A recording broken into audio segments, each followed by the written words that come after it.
Bienvenue à Sur le Ring. Sur le ring spécial résumé WrestleMania 40. À cause de WrestleMania s'est passé ce week-end dans un très gros show, un très bon et très gros show. Donc, on part maintenant. Donc, on aura beaucoup de, il y aura des spoilers. Je vais, pour eux qui n'ont pas vu et qui veulent pas se faire spoiler, peuvent y aller. Et voilà. Sinon, vous êtes la bienvenue. Bon, WrestleMania s'ouvre avec un match que beaucoup de personnes, dont moi, attendaient, mais que la rivalité a peut-être trop bien construite. Let's go. On voit que la rivalité Becky Lynch-Ripley a pas été trop bien construite, mais le match était quand même cool. En vrai, ça a bien ouvert WrestleMania, je trouve. On a eu quand même un bon match. Là, je l'ai pas mis, mais l'entrée de Rhea Ripley, on va aller voir les entrées après pour voir quelle entrée est la meilleure. Mais je trouve que l'entrée de Rhea Ripley, okay. Elle arrive avec un groupe de métal. Déjà c'est fou. Le chanteur, même face chez Rhea Ripley. Bon, l'entrée de Becky Lynch, je crois que c'est une des pires entrées du week-end. L'entrée spéciale, j'ai vraiment pas aimé. Bon, déjà, voilà. Rhea Ripley, elle a dominé le match. Des très beaux moves. Très beaux moves des deux lutteurs. Bon, ben là, bon, fallait que le règne continue. Rhea Ripley gagne le match et conserve son titre. Et voilà. Un bon match pour ouvrir le week-end de WrestleMania. Mais le prochain match, oh my god, enfin! Les titres ont été séparés. Enfin, les titres ont été séparés. Regarde pas, j'ai pas mis beaucoup de photos, j'en trouvais pas beaucoup. Bon, déjà, alors ce spot-là, oui, il est incroyable. Alors, le spot où est-ce que Newcastle Republic sort de faire un moto de l'échelle, sur 4 lutteurs d'un côté et 4 de l'autre. J'ai vraiment beaucoup aimé ça. Déjà, Austin Theory Grayson Rider, je m'en attendais pas. Je ne m'en attendais pas que ce soit eux qui gagnent les titres par équipe de SmackDown, mais l'autre équipe, ça j'étais vraiment content. J'étais content de voir les deux équipes enfin champions par équipe. Mais awesome truth, bro! Awesome truth! Non, c'est trop bien. Awesome truth, gros. Truth, il avait jamais gagné à WrestleMania. Ouais, gros, c'est encore plus cool. Bon, le prochain match, en vrai, ce que je trouve décevant, c'est le résultat. Parce que je voyais pas cette équipe-là gagner. Mais en fait, oui, je voyais l'équipe gagner, mais j'aurais mieux aimé l'autre équipe. Dominic Mysterio, qui fait équipe avec Santos Escobar contre son père, Rey Mysterio. Et Andrade qui avait trahi Dum Dum et Escobar lors de SmackDown. On devrait ce vendredi à SmackDown. Un très bon match. Très bon match. Rien d'autre à dire. Des très beaux moves. Rey Mysterio qui nous prouve que malgré son âge, il est très bon dans le ring. Je peux pas critiquer ce match-là. Des moves à l'extérieur, non voilà. Puis à la fin, là, oh my god. À la fin, il y a genre deux brutes masqués qui débarquent, qui assomment Dominic pour le compte de 3. Ils enlèvent leur masque et c'est des joueurs de la NFL. Là, ça, j'ai rien compris. Là, j'avais rien compris. Je pensais avoir vu Roger du mode MyGM, pas MyGM, du mode MyRice que j'avais mis, que j'avais fait. Je te jure, le gars sur le coin droit, là, j'étais sûr que c'est Roger. Pas le chauve, là, l'autre, voilà. Donc, je te jure, je pensais que c'était Roger. Ah, bon, ça, il y a beaucoup de trucs à parler. Hein. Oh, ça, là, Jimmy contre Jay Uso. Ça, je trouve qu'il y a beaucoup de personnes qui ont été déçues. Hein. Beaucoup de personnes déçues. Moi, en vrai, j'ai bien aimé, mais en vrai, voilà. En vrai, l'entrée de Jey Uso est bien. J'ai vraiment aimé. Le problème, c'est que ça y allait en super kick, super kick, super kick. C'est un truc que j'aime bien, mais super kick, super kick. Tu sais, c'est bien, mais c'est vraiment après. Le match a été trop court, je trouve. Ça a été trop court. Jey Uso a un peu placé un. Je sais pas s'il a placé un Uso Splash. Jey Uso a Spear, Uso Splash. C'est terminé. Jimmy essaie de l'avoir, mais bon. Jey Uso gagne le match contre son frère. Voilà. Rien d'autre à dire. Comme ce match-là, j'ai rien à dire comment c'est de la merde. Voilà. Non mais. En vrai, chacun ses goûts. En vrai, c'est le truc qui était juste bien dans ce match-là, c'est Jack Torgill qui faisait ses débuts. A fait son premier match après son apparition au Rumble. Bon, Naomi Bianca, Bianca, je l'ai jamais aimé puis je l'aimerai jamais. Mais bon, ça, voilà. Bon, Naomi, je sais même plus si elle a-tu, je sais même pas, le match a été quand même con, je crois. Mais je regardais presque pas parce que j'étais pas intéressé à ce match-là en fait. Mais Jack Turgill était bonne. Elle était bonne. Voilà, ben les Face gagnent. On passe à la suite qui est très intéressant. Ce match a été noté le meilleur match de l'année 1. Avec notre Québécois Sami contre le règne général Gunther. Avec le règne le règne du champion intercontinental le plus long. Sérieux, je savais pas me placer. À cause de Gunther ou dans ce bas Gunther, c'est un autre cas. On va se gagner où tu veux. Où tu veux le voir gagner. Mais en fait, tu peux pas le voir gagner. En fait, oui, tu veux le voir gagner, mais en même temps, le problème, c'est que c'est Sami Zayn. Si le Sami, c'était pas Chad Gable. Chad Gable, il aurait mieux mérité. Chad Gable, il aurait beaucoup mieux mérité. Mais, l'histoire était belle. Sami Zayn, se dégageait tout le temps. Je crois que c'est pris quoi, ça? 2 ou 3 powerbomb d'affilée, je crois. Il se dégage. Il a ressorti un de ses moves de LJ Rico. Dans le coin, dans le move, genre, il prend Gunther sur ses épaules. Je l'ai vraiment aimé. Et il enchaîne avec ça. Un love kick. Un deuxième. Non, on regarde dessus. Fait que le move ici, là. C'est incroyable. C'est incroyable. Sami Zayn, en plus, avant le match, Chad Gable l'encourageait. Il dit à sa femme, je veux pas, il a pas confiance en lui, il dit, sa femme, je veux pas que mon fils aille au bord du ring, je veux pas qu'il me voie en fait crever, tu sais, voilà, tu sais, il veut pas, il veut pas que son fils soit ça, mais tout le contraire est arrivé. Sami Zayn, après avoir battu les plus grands, les champions par équipe, attends, je me répète.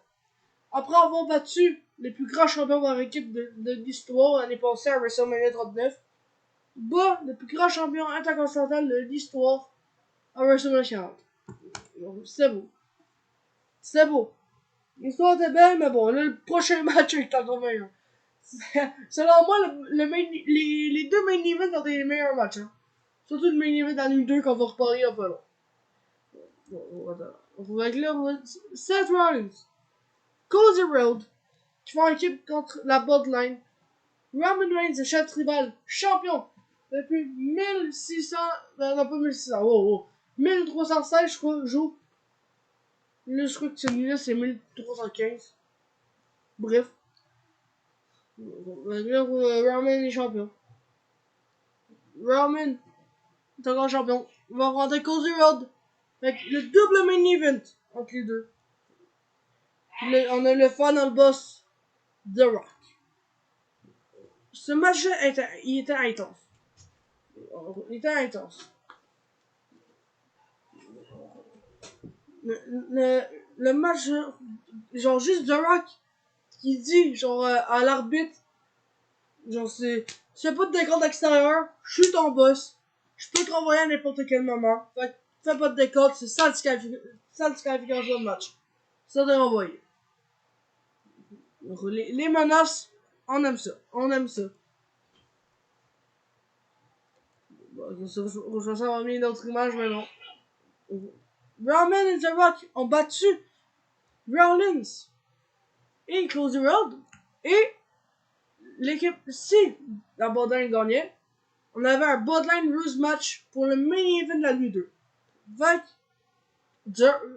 Roman Rhodes, ce sera dans un Bloodline Rules match. On enchaîne avec la nuit 2. La nuit 2 se trouve avec Rollins McIntyre avec cette magnifique entrée, hein. C'est une magnifique entrée qui m'a fait vraiment rire. Le match McIntyre-Rollins, qui était, ça aussi était intense. Ça y va avec des Claymore Kicks dès le début du match, Stomp et nouveau champion. Nouveau champion! Et on a Rollins, ça rentre d'entrée qui m'a fait vraiment peur. On a Rollins à ce moment-là qui pleure et qui dit tu méritais pas de gagner ce match-là. Qu'est-ce que, au début, vraiment, ça m'a fait peur, j'étais genre, est-ce qu'on aura une trahison de Rollins dans le main event? Mais on va en revenir. On va en revenir, mais bon, nouveau champion, mais il s'en va provoquer CM Punk qui est à la table des commentateurs. Et CM Punk qui est blessé, enlève sa protection et attaque McIntyre. Et puis là, Damien Priest, le Mr. Money in the Bank, encaisse sa mallette. Et le nouveau champion de le poids lourd de la WWE. Wow, non, wow. Moi, j'étais full content parce que je ne voulais pas avoir, genre, 10 000 Priest qu'on caisse dans le main event. Fait que là, toutes les chances étaient dans la Cody. Puis en plus, 10 000 champions, j'étais vraiment content pour ça. J'étais content. En plus, lui qui avait perdu par équipe avec. Bon, un match qui intéressait personne, dont moi, mais qui m'a surpris. Ça m'a surpris. Je le dis, ça m'a surpris. Déjà, on rouvre le match, on commence le match. Là, j'ai pas trouvé d'image. On a je connais pas les noms des deux gars, mais on a un gars. Non, déjà, on commence avec Snoop Dogg qui arrive pour être à la table des commentateurs pour ce match. Et on a un arbitre spécial qui est un gars des Dudley Boys. Je sais pas ce que son nom, mais j'étais choqué. Je connais pas le nom des Dudley Boys. Je connais pas le nom des gars des Dudley Boys. Sérieux, je vais être honnête. Mais bon, voilà. Donc, Bobby Lashley et Seth Rollins remportent le match. Et le match était très bon. Très bon pour un match que je ne voulais vraiment pas voir. J'ai adoré. LA Knight Styles. Bon, la déception de pas avoir de stipulation. J'ai pas trouvé d'image. C'était correct comme match. Le match était correct. Victoire de LA Knight avec son BFT. On passe à la suite. Voilà. Oh putain. Ce match-là, il était bon aussi. Déjà, les entrées aussi. Logan Paul qui arrive avec un camion de Prime. Avec la mascotte de Prime que... Moi, je faisais déjà mes rumeurs avec mon meilleur ami, genre... Qui est dans le costume dans la mascotte de Prime? Est-ce que c'est KSI? Jack Paul? Ou peut-être même Mr. Beast? On va voir ça. On va voir ça après. Et Kevin Owens avec avec sa voiturette de golf qui emmène Randy Orton avec. Voilà. Les trois hommes vont faire un bon match. Un bon petit match. Bon, milieu de court. Ça allait. Ça allait. Pour ça, la boisson Prime va aider Logan Paul quand il s'en laisse prendre un pump kick de Randy Orton. Et puis, je vous l'avais vu, c'est iShow Speed qui était dans la boisson Prime. Qu'est-ce que j'ai trouvé très drôle, hein, parce que il jappait en face à Orton, que Orton a pris Speed, l'a mis sur la tête des commentateurs, a fait un RKO en faisant c'est incroyable. J'étais crampé, mais bon. Malheureusement, avec son coup de poing, avec son poing américain, paf, dans la face à Kevin Owens. Logan Paul conserve le titre. Bon, pour ce match-là, un des matchs que j'entendais le plus, qui m'a un petit peu déçu, là. Bailey contre Io Sky, l'entrée de Bailey, je l'ai vraiment pas aimé, genre, égyptienne. Entrée de Bailey en mode égyptienne, non. Non, non, plus du tout. C'est de la merde. Bon, le match était bien. Le match en vrai était bien. Mais il était bien, mais il était de la merde, mais il était pas de la merde. Donc voilà. Mais bon. Au moins, on a eu quand même des belles prises. Puis Bailey part avec le titre. Point final. Bon, de ce match-là. Oh my god. Bon, Sam, c'est encore là. C'est encore là. Voici le main event de la nuit 2. Roman Reigns, Cody Rhodes, c'était hier soir. Si Cody Rhodes perd, il ne pourra plus jamais avoir une chance pour le titre mondial. Bon, pour vous mettre dans le bain pour eux qui ont pas suivi l'histoire, Cody Rhodes, le fils de la légende Dusty Rhodes, veut finir l'histoire de son père, parce que son père est décédé, et veut remporter le titre. Le titre mondial. Dusty a jamais pu gagner un titre mondial. Quand il avait gagné le titre, il se l'est fait enlever des mains et a plus jamais touché un titre mondial. Cody veut ce titre. Il a dit, s'il gagne le titre, il ne pas le remettre des mains à son père, mais dans les mains à sa mère. Et puis, The Rock lui dit, non, la seule truc que Mama Rock va avoir, c'est la ceinture, la ceinture du Rock avec le sang de Mama Road, de toute Mama Road. Oh. Je comprends rien. T'inquiète. T'inquiète, Rouchou, le son, il est pas très bien. Ouais, le son, il est pas très bien, désolé. Bref. Fait que, Cody, fait que demain il dit genre, la seule ceinture que Mama Road va avoir, c'est une ceinture avec le sang de Cody. Fait que déjà, dans vraiment la guerre, il y avait de la guerre. C'était la guerre. L'histoire était belle.